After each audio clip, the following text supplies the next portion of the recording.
To a Young Ass was composed by Samuel Taylor Coleridge in 1794. The poem describes Coleridge's sympathies for animals and the connection to nature he felt as part of his idea of Pantisocracy. It was later used as a means to mock him. Background: the poem, To a Young Jackass, or To a Young Ass, its mother being tethered near it, was composed during October 1794. It was inspired by a scene of a jackass at Jesus Green. Soon after, the poem was published in the Morning Chronicle the 9th of December 1794 and marks the first time that Coleridge publicly talks about his idea of Pantisocracy. The poem was published in Coleridge's 1796 edition of poems and was revised for the 1797 edition. These later editions alter lines 27 to 36 to remove mention of Pantisocracy. Poem. The poem begins by addressing the oppressed foal. Poor little foal of an oppressed race, I love the languid patience of thy face, and oft with gentle hand I give thee bread, and clap thy ragged coat, and pat thy head. Lines 1 to 4. The foal responds to the narrator, and the two form a bond. How askingly its footsteps hither bend, it seems to say, and have I then one friend? Quote, innocent foal, thou poor despised forlorn, I hail thee brother, spite of the fool's scorn. Lines 23 to 26. The 1794 edition of the poem included a political meaning. Lines starting at 27 originally read, and fain I'd take thee with me to the dell, where high-souled Pantisocracy shall dwell, where mirth shall tickle plenty's ribless side, and smiles from beauty's lip on sunbeams glide. Lines 27 to 30. Themes. The poem links the image of a jackass, a low form of animal, with the narrator to reverse the natural order of the world. As part of Coleridge's political concept of Pantisocracy, man would connect to nature.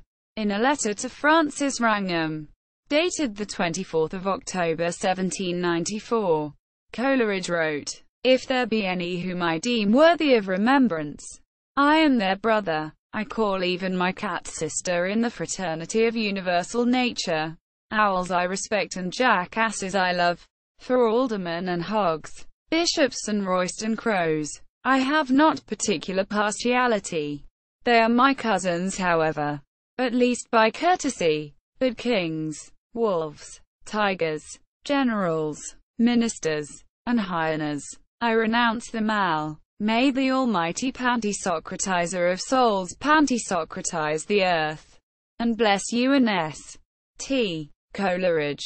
The poem was built off this playful idea and includes a mix of comedy along with a connection between the narrator and the jackass that was part of an oppressed race.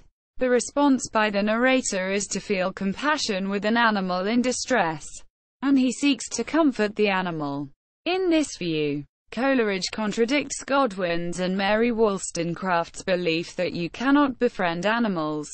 Their argument is based on the idea that reason is needed to understand virtue. But Coleridge focuses on the emotional response that creates a bond between man and animal.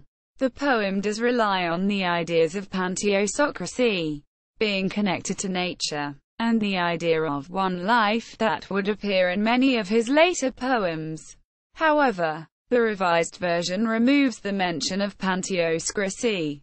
The lines made light of Pantisocracy, and some later critics, including William Empson, feel that Coleridge removed the lines because Coleridge was afraid of the public laughing at his ideas. However, Zachary Leader argues that he wanted them laughed at. He just did not want them laughed at the wrong way. Quote, sources. This was a common image in the 18th century, with many philosophers and writers, including Godwin, William Shield, and others, releasing their horses and mules to walk alongside them. A direct literary connection is to William Crowe's To an Ass, 1793, and the poem incorporates a quote from William Shakespeare's Hamlet. The idea of connecting with a lowly form of animal also appears in many literary works, including Robert Burns' poems. Example: To a Mouse. Southey's poems. Example: To a Spider. The works of Lawrence Sterne. Both Tristram Shandy and A Sentimental Journey, and Cervantes's Don Quixote. Response: Richard Holmes, Coleridge's 20th-century biographer, points out that, in Coleridge's 1796 collection, the poem which had the most popular impact remained the controversial To a Young Jackass. The poem inspired James Gilray to poke fun at Coleridge, William Godwin, and Robert Southey by depicting them with the ears of a jackass in a caricature titled New Morality in the July 1798 anti-Jacobin magazine. Likewise, James and Horace Smith parodied the poem in a piece called Playhouse Musings.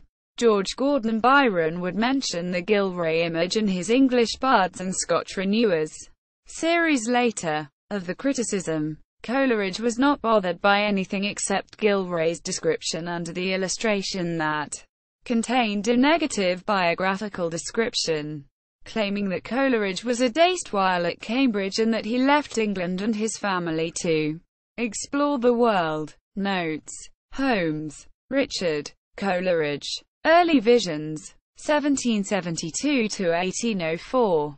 New York: Pantheon. 1989. Leader: Zachary. Revision and Romantic Authorship. Oxford. Oxford University Press. 1999. Mays, J. C. C. Editor. The Collected Works of Samuel Taylor Coleridge. Poetical Works I Volume 1. I. Princeton. Princeton University Press. 2001. Sisman, Adam. The Friendship. New York. Viking. 2006. Tausug, Gurion. Coleridge and the Idea of Friendship. 1789–1804. Newark. University of Delaware Press. 2002.